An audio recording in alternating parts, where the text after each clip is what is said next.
নমস্কাৰ এই মুহূৰ্তত লৈ আহিছো বহুকেইটা গুৰুত্বপূৰ্ণ খবৰ অসমৰ লগতে দেশৰ বিভিন্ন প্ৰান্তৰ পৰা বহুকেইটা খবৰ যুগুতোৱা হৈছে প্ৰথম খবৰ উচ্ছেদে সুপ্ৰিম কোৰ্টৰ নিয়ম উলংঘা কৰিছে ডিসি এসপি ওসিকে ধৰি উচ্ছেদত জড়িত সকলো প্ৰশাসনিক বিষয়ালৈ এসচিৰ নোটিছ মুখ্য সচিব জিলা আয়ুক্ত জ্যেষ্ঠ আৰক্ষী অধীক্ষকলৈ জাননী জাৰি উচ্চতম ন্যায়ালয়ে লাগিছে হাহাকাৰ উচ্ছেদিত কোনো সময় দিয়া হোৱা নাই উচ্ছেদৰ বিৰুদ্ধে উচ্চতম ন্যায়ালয়ৰ নিয়ম উলংঘাৰ অভিযোগ নোটিছ জাৰি কৰা হৈছে ডিসি এসপি লৈ এসচিয়ে পাছ কৰা গাইডলাইন উলংঘা কৰিছে উচ্ছেদে হাছিলা বিলত নোটিছ অবিহনে চলিছে উচ্ছেদ কোনো সংস্থাপনৰ ব্যৱস্থা নকৰাকৈ চলোৱা হৈছে উচ্ছেদিতক কোনো সময়ো দিয়া হোৱা নাই গোৱালপাৰাৰ উচ্ছেদক লৈ উচ্চতম ন্যায়ালয়ত শুনানি উচ্চতম ন্যায়ালয়ৰ নিয়ম নমৰাকৈ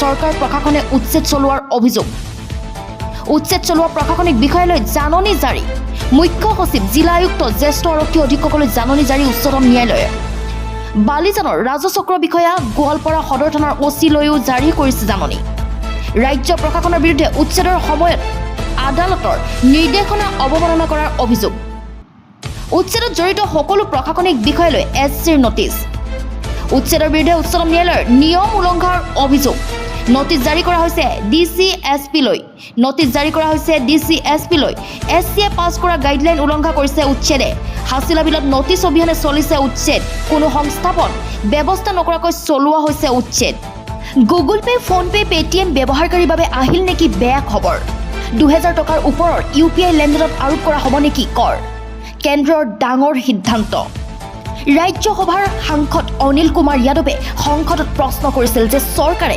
2000 টকাৰ ওপৰৰ ইউপিআই লেনদেনত জিএসটি আৰোপ কৰাৰ কথা চিন্তা কৰিছে নেকি বিশ্বজুৰি ইউপিআই ব্যৱহাৰৰ জনপ্ৰিয়তা দ্ৰুতগতিত বৃদ্ধি পাইছে শাক-পাচলি বিক্ৰেতাই হওক নাইবা অনলাইন বজাৰেই হওক সকলো ক্ষেত্ৰতে এতিয়া বেছি সংখ্যক লোকে ইউপিআই ব্যৱহাৰ কৰে শেহতীয়াকৈ ইউপিআইৰ জৰিয়তে 2000 টকাৰ ওপৰৰ লেনদেন কৰিলে কেন্দ্ৰীয় চৰকাৰক কৰ দিব লাগিব বুলি প্ৰকাশ পাইছিল এই বিষয়টো সন্দৰ্ভত নিজৰ স্থিতি স্পষ্ট কৰি চৰকাৰে এই দাবীসমূহ সম্পূৰ্ণৰূপে নাকচ কৰিছে ইউপিআই সন্দৰ্ভত মন্ত্ৰালয়ৰ বিবৃতি ফাইনেন্সিয়েল এক্সপ্ৰেছৰ এক ৰিপৰ্ট অনুসৰি ৰাজ্যসভাৰ সাংসদ অনিল কুমাৰ যাদৱে সংসদত প্ৰশ্ন কৰিছিল যে চৰকাৰে 2000 টকাৰ ওপৰৰ ইউপিআই লেনদেনত জিএসটি আৰোপ কৰাৰ কথা চিন্তা কৰিছে নেকি 2000 টকাৰ ওপৰৰ ইউপিআই লেনদেনত কোনো টেক্স নালাগে বুলি বিত্ত মন্ত্ৰালয়ে নিশ্চিত কৰিছে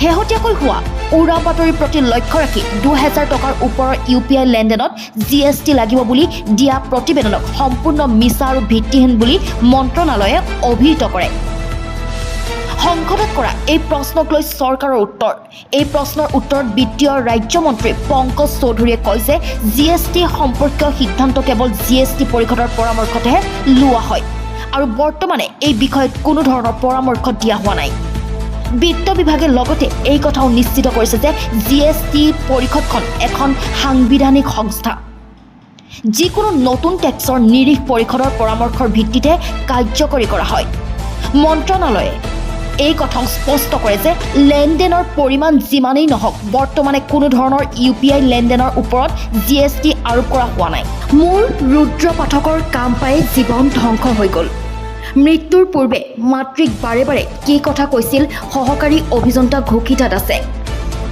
বঙাইগাঁৱত ভাড়াঘৰত নিজৰ জীৱন শেষ কৰি দিলে লোক নিৰ্মাণ বিভাগৰ সহকাৰী অভিযন্তা ঘোষিতা দাসে বঙাইগাঁৱত ভাড়াঘৰত নিজৰ জীৱন শেষ কৰি দিলে লোক নিৰ্মাণ বিভাগৰ সহকাৰী অভিযন্তা ঘোষিতা দাসে বঙাইগাঁও বৰপাৰাস্থিত ভাড়াঘৰত চিপ লৈ নিজৰ জীৱন শেষ কৰি দিয়ে ঘোষিতা দাসে চৰম সিদ্ধান্ত লোৱাৰ পূৰ্বে যুৱতীগৰাকীয়ে লিখি থৈ গৈছিল এটা শেষ টোকা এই টোকাত তেওঁৰ মৃত্যুৰ বাবে জগৰীয়া কৰিছিল কাৰ্যবাহী অভিযন্তা দিনেশ শৰ্মা মেধি আৰু এছডিঅ' আমিনুল ইছলামক তেওঁলোকে মানসিকভাৱে অহৰহ হেঁচা দিয়াৰ অভিযোগ উত্থাপন কৰিছে মৃত যুৱতীগৰাকীয়ে সহকাৰী অভিযন্তাৰ মৃত্যুৰ ঘটনাত 2 অভিযন্তাক আটক কৰিছে আৰক্ষীয়ে তদানীন্তন কাৰ্যবাহী অভিযন্তা দিনেশ শৰ্মা মেধি আৰু তদানীন্তন এছডিঅ' আমিনুল ইছলামকো আটক কৰিছে গুৱাহাটীৰ পৰা দুয়োকে আটক কৰিছে বঙাইগাঁও আৰক্ষীয়ে উল্লেখযোগ্য যে বৰকনগাঁও ষ্টেডিয়ামৰ নিৰ্মাণ কাৰ্যক লৈ মানসিক হেঁচা দিয়াৰ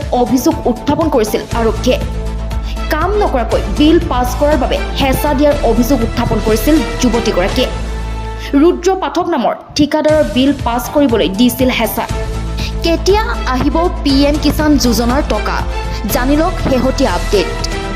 কেন্দ্ৰীয় চৰকাৰে পৰিচালনা কৰা এই আঁচনিৰ আওতাত বছৰি ৬,০০০ টকাৰ আৰ্থিক সাহায্য প্ৰদান কৰে। প্ৰতি ৪ মাহত কৃষকসকলক ৩টা কিস্তিত ২,০০০ টকা ট্ৰান্সফাৰ কৰা হয়।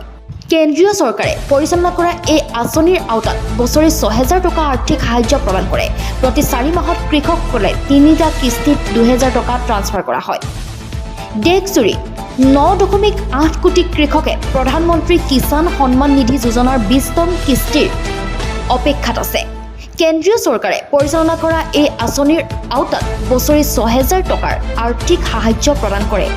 প্ৰতি ৪ মাহত কৃষকসকলক ৩টা কিস্তিত ২,০০০ টকা ট্ৰান্সফাৰ কৰা হয়। চলিত বছৰ ২০তম কিস্তি জুনৰ ২০২৫ চনৰ জুনত অহাৰ কথা আছিল, কিন্তু এতিয়া জুলাই মাহো শেষ হোৱাৰ পথত। কিন্তু এতিয়াও এই কিস্তি অহা নাই কৃষকৰ একাউণ্টলৈ। বিগতবাৰ ১৯তম কিস্তি দিয়া হৈছিল ২৪ ফেব্ৰুৱাৰীত, অৰ্থাৎ ৪ মাহৰো অধিক সময় হৈ গৈছে। এই অৱস্থাত স্বাভাৱিকতে প্ৰশ্ন উঠিছে, ২,০০০ টকাৰ পৰৱৰ্তী কিস্তি কেতিয়া আহিব? ২০ সংখ্যক কিস্তিৰ টকাক লৈ এতিয়াও কোনো ঘোষণা কৰা হোৱা নাই। ইয়াৰ বাবে অপেক্ষা কৰিছে কৃষকসকলে। জানিব বিচাৰিছে তেওঁলোকৰ বেংক একাউণ্টত কেতিয়া জমা হ'ব ২০ সংখ্যক কিস্তিৰ টকা। কিয় এতিয়ালৈ জমা হোৱা নাই এই টকা? PM কিষাণ যোজনাৰ ২০ সংখ্যক কিস্তি কেতিয়া আহিব? ৰিপৰ্ট অনুসৰি প্ৰধানমন্ত্ৰী নৰেন্দ্ৰ মোদীয়ে ২ আগষ্ট ২০২৫ত বাৰাণসী ভ্ৰমণলৈ যাব। বিগত বছৰো খাৰিফ বতৰত যেতিয়া প্ৰধানমন্ত্ৰীয়ে বাৰাণসীলৈ গৈছিল, তেতিয়া তাৰ পৰাই ১৭ সংখ্যক কিস্তিৰ ঘোষণা কৰিছিল। এই বছৰো আশা কৰা হৈছে প্ৰধানমন্ত্ৰীয়ে তেওঁৰ সংসদীয় কেন্দ্ৰৰ পৰাই PM কিষাণ সন্মান নিধিৰ ২০ সংখ্যক কিস্তিৰ কথা ঘোষণা কৰিব পাৰে। যদি সেয়া হয়, তেন্তে কৃষকসকলে ২ আগষ্টৰ আশে-পাশে ২,০০০ টকা পাব পাৰে। কিন্তু এতিয়ালৈ কেন্দ্ৰই এই বিষয়ে কোনো ঘোষণা কৰা নাই।